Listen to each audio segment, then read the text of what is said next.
आप लोगों ने पिछली कक्षा में पढ़ा था कि घर्षण से ही चलना और घर्षण से ही रुकना। तो कैसे आप बताएंगे? क्या अभी हम चल पा रहे हैं? क्यों नहीं चल पा रहे हैं? हमारी जमीन से घर्षण नहीं हो रहा है। बिल्कुल। और जब तक जमीन से घर्षण नहीं होगा, ये घर्षण नहीं होगा तो हमारा चलना नहीं हो पाएगा। तो घर्षण से ही चलना, लेकिन आप घर्षण से ही रुकना कैसे बताएंगे? जैसे ही हम यहाँ ब्रेक मारते हैं, इस ब्रेक के पैडों का रिम की सतह के साथ घर्षण होता है। ये साइकिल क्या होती है? रुक जाती है। साइकिल के पहिए रुक जाते हैं। तो जब तक घर्षण नहीं होगा तो हमारा चलना नहीं होगा। ये हमारा चलना कैसे हो पाता है? घर्षण से। तो घर्षण से ही चलना और घर्षण से ही रुकना। ये ब्रेक लगाया तो हमारी साइकिल रुक गई। वेरी गुड, समझ में आई बात? घर्षण से ही चलना और घर्षण से ही रुकना। घर्षण का कितना महत्वपूर्ण रोल है हमारे जीवन में। हम घर्षण के बिना कोई भी काम नहीं कर सकते। पिछली कक्षा में हमने आपसे ये भी वादा किया था कि हम आने वाले कक्षाओं में घर्षण के कुछ लाभ और कुछ हानिकारक प्रभावों के बारे में चर्चा करेंगे। ठीक है ना? तो आज हम सबसे पहले घर्षण लाभकारी इसके बारे में जानेंगे। ठीक है? घर्षण किस तरीके से लाभकारी है, पिछली कक्षाओं में भी आप लोगों ने पढ़ा था। क्या पढ़ा था? कि एक भवन निर्माण या चलना, अभी जैसे चलना आपने देखा या यहाँ पर भी हम चल पा रहे हैं तो घर्षण के कारण, है ना? यहाँ हमारे जूतों की तली या सतह इस जमीन पर घर्षण के कारण स्थिर है ना? फिसलती नहीं है। ये घर्षण है, इसके कारण ये फिर हम इस पर जोर लगा करके पैर को उठाते हैं, दूसरे जगह रखते हैं और घर्षण के कारण यहाँ ये पकड़ बनाता है और हम चलते जाते हैं। ठीक है ना? और ब्रेक का लगना अभी देखा ही है आपने साइकिल में, है ना? ब्रेक लगने के कारण ये हमारी साइकिल रुक पाती है, नहीं तो हमारी साइकिल रुकने में दिक्कत होती कि नहीं? एक्सीडेंट हो जाता है ना? हो जाता कि नहीं?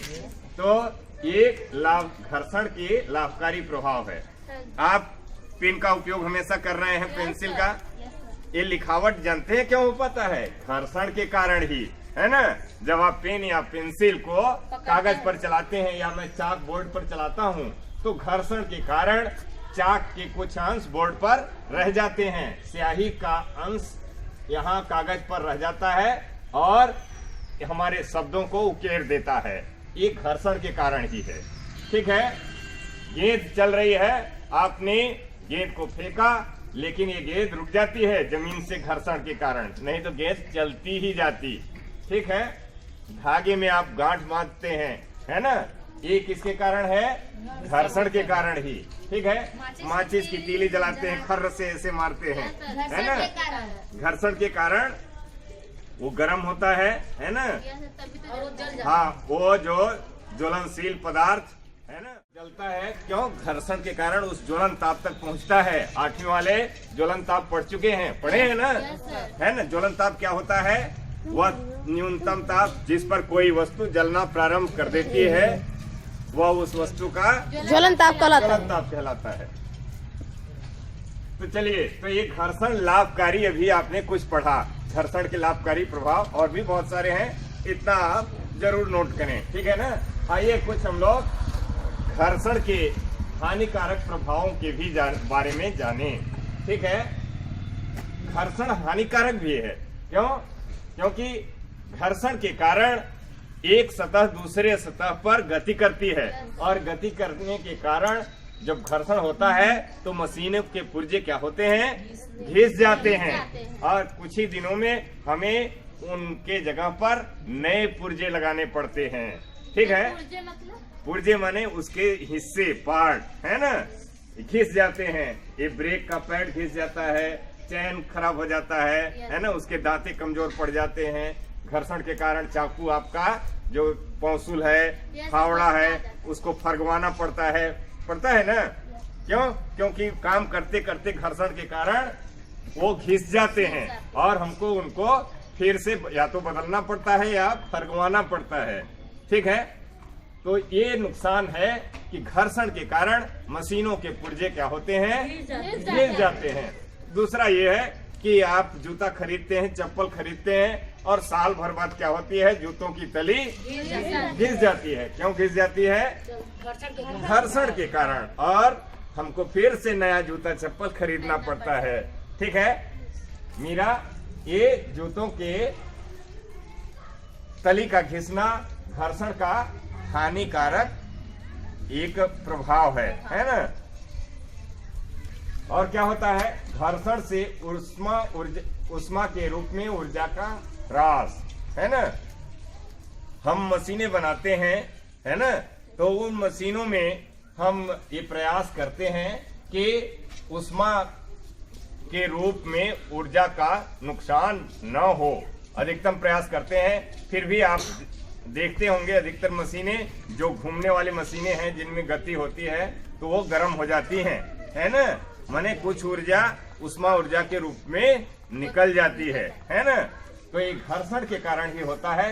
कुछ ऊर्जा उष्मा के रूप में नुकसान हो जाती है। पूरा का पूरा हमारी ऊर्जा जो हम किसी वस्तु में, किसी मशीन में देते हैं, वो हमको प्राप्त नहीं होती उसका लाभ, है ना। और क्या होता है हानिकारक प्रभाव? कीचड़ में आप जब रेंगते हैं, कभी कभी रेंगना पड़ जाए, मान लीजिए कहीं कीचड़ हो, दूसरा रास्ता न हो, तो हमारे गिरने की संभावना ज्यादा होती है ना। कीचड़ में गद्दे से गिर पड़े, है ना, फिसल कर। क्यों फिसलते हैं? क्योंकि वहाँ घर्षण बहुत कम हो जाता है। धरती की ठोस सतह और आपके जूतों या आपके पैर के बीच में, है ना, वो ऐसी एक परत हो जाती है जिसमें घर्षण बल जिसके कारण बहुत कम हो जाता है और आप के फिसलने की संभावना बढ़ जाती है। तो ये घर्षण का हानिकारक प्रभाव है। कबड्डी खेलते हैं लोग, लड़के और बड़े लोग भी जब कबड्डी खेलते हैं खिलाड़ी, तो क्या हो जाता है, कुछ ही देर में मेहनत के कारण पसीना हो जाता है ना। और जब पसीना हो जाता है तो वो उनको पकड़ने में क्या होती है, दिक्कत होती है। तब ऐसी स्थिति से निपटने के लिए वो लोग बार बार मिट्टी में हाथ ऐसे करते हैं ताकि पकड़ मजबूत हो और हम उस सामने वाले खिलाड़ी को तेजी से पकड़ सकें और वो फिसल करके हमारी पहुंच से, हमारी पकड़ से बाहर न हो जाए। ठीक है, तो ये कुछ हानिकारक प्रभाव हैं, ठीक है ना, जिसको कि अभी हमने देखा। घर्षण के लाभदायक प्रभाव भी देखा, घर्षण से लाभ देखा और घर्षण से हानि भी देखी। ठीक है, अब हमने देख लिया लाभ और हानि, तो हमको जहां जरूरत होती है तो वहां हम घर्षण को बढ़ाने का उपाय करते हैं, है ना। जहां हमको घर्षण से लाभ है और जहां हमको घर्षण से हानि है तो हम उस घर्षण को घटाने का प्रयास करते हैं। घर्षण को पूरी तरीके से खत्म नहीं किया जा सकता, लेकिन उसके प्रभाव को घटा बढ़ा सकते हैं। आइए इसके बारे में जानना चाहेंगे? Very good. तो फिर बहुत आसान चीज है। आप सभी कैरम बोर्ड के बारे में जानते हैं? उसकी गोटी को चलाने के लिए आप पाउडर छिड़कते हैं। आइए फिर वहीं से शुरुआत करते हैं। घर्षण को घटाना,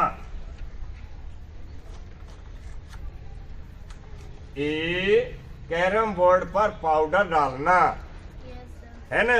आप अपने कैरम बोर्ड के बोर्ड पर जब थोड़ा पाउडर डाल देते हैं तो आपकी गोटी क्या होती है, बढ़िया से सरकती है, ज्यादा दूर तक ट्रेवल करती है ना।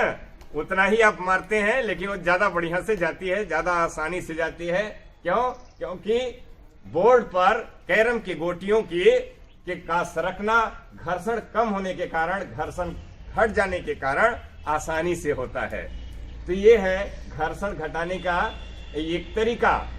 दूसरा तरीका क्या है कि हमने पहिए बना दिए भैया, है ना, पहिए गोल होते हैं, ये दूसरी सतह को जिस पर चलना होता है उसका कम से कम क्षेत्रफल स्पर्श करते हैं, और क्षेत्रफल कम होने के कारण घर्षण बल का मान क्या हो जाता है, घट जाता है। पढ़ा है आपने पिछली कक्षा में, क्षेत्रफल कम होने पर घर्षण क्या हो जाता है, घट जाता है, और क्षेत्रफल बढ़ने पर बढ़ जाता है ना, ज्यादा हो जाता है। तो ये पहिए घर्षण बल को कम से कम कर देते हैं, ठीक है। और तीसरी चीज क्या है, बॉल बेरिंग। क्या है, बॉल बेरिंग। उस दिन दिखाया था आपको बॉल बेरिंग, है ना, जिसमें लोहे के छर्रे या दाने होते हैं, ये भी घर्षण को कम से कम कर देते हैं। क्यों?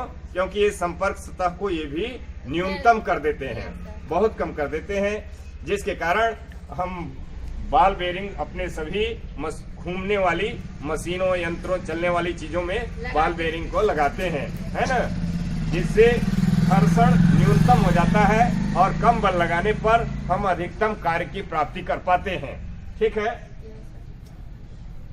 और घर्षण घटाने का एक और चीज तरीका क्या है, मशीन के पुर्जों में हम लोग कुछ दिन हो जाता है तो जंग लग जाता है,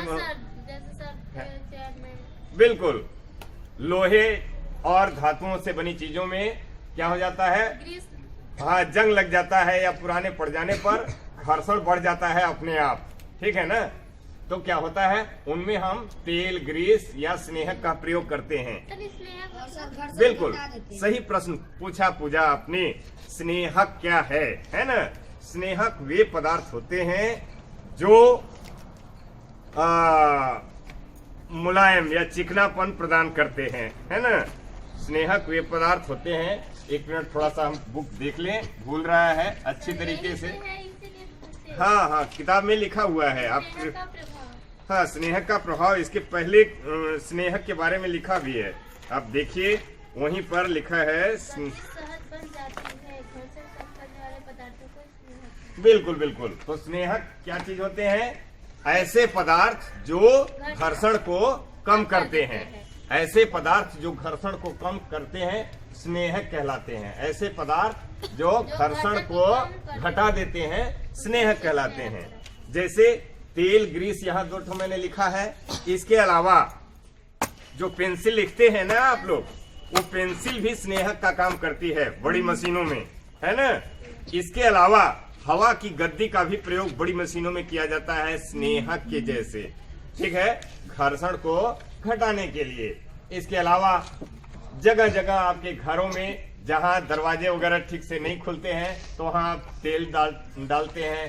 ताला वगैरह जो पुराने पड़ जाते हैं या बाहर लगे रहते हैं, उनमें भी आप तेल डालते हैं ताकि आपकी चाबी अच्छी से घूमे, उसके पुर्जे अच्छी तरीके से घूमे और आप उनको ढंग से खोल पाए बिना ज्यादा मेहनत के, ठीक है।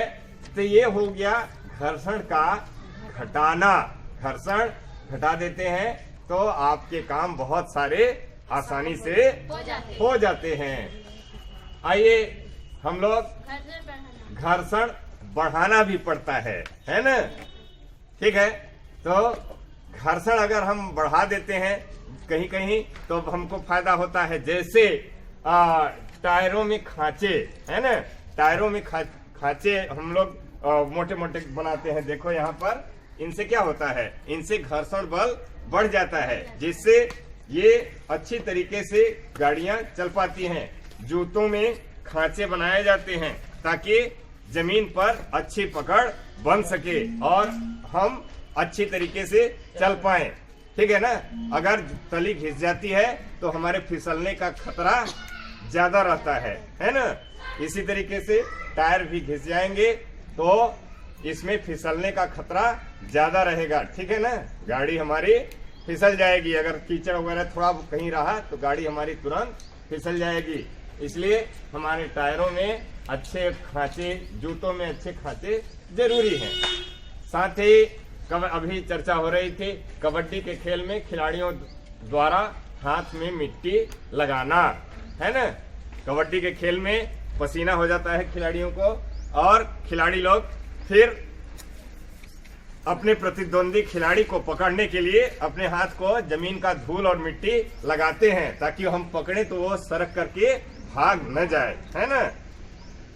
और क्या, बाइक ब्रेक ड्रम, बाइक का जो ब्रेक ड्रम होता है यहाँ पर, इसको हम लोगों को टाइम टाइम पर मिस्त्री के पास जा करके उसको रगड़वाना पड़ता है, खुरदुरा बनवाना पड़ता है, ताकि जब ब्रेक लगे तो हम ब्रेक दबाएं, ब्रेक का लीवर, तो जल्दी से हमारी गाड़ी रुक जाए, नहीं तो वो चिकना हो जाता है। चिकना हो जाने पर क्या होता है कि घर्षण कम हो जाता है और हमारी गाड़ी जल्दी से रुकती नहीं है। उस समय कहीं खतरा, दुर्घटना होने की संभावना होती है। तो हमको अपने बाइक या बस, कार वगैरह जो भी जहाँ भी ब्रेक ड्रम होते हैं उनको टाइम टाइम पर खुरदुरा या रुक्ष बनाने की जरूरत पड़ती है। तो ये थे घर्षण से संबंधित लाभ, हानि, इसके कुछ अनुप्रयोग जो आज आपने पढ़े और समझे। अमित जी, कल की कक्षा में हम कर्षण के बारे में पढ़ेंगे। क्या होता है कर्षण, है ना। घर्षण, यस, घर्षण, हवा के द्वारा भी घर्षण बल लगाया जाता है। हवा में भी चलने वाली वस्तुओं पर घर्षण बल लगता है, पानी में चलने वाली वस्तुओं पर घर्षण बल लगता है, तब उसका नाम क्या होता है, ये आज नहीं कल। ठीक है, तब तक के लिए बहुत बहुत धन्यवाद। थैंक यू बच्चों।